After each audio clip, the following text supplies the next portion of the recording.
ฮ็ดจังได้ในเมื่อมันเป็นไปแล้วอายมีเมียแล้วก็หูอยู่แก่ใจ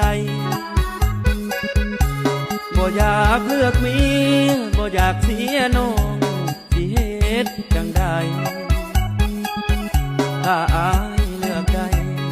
ขอเลือกน้องทั้งสองคน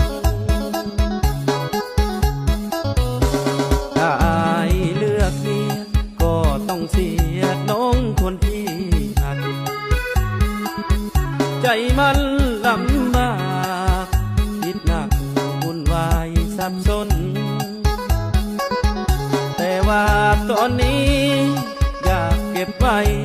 ในใจสอง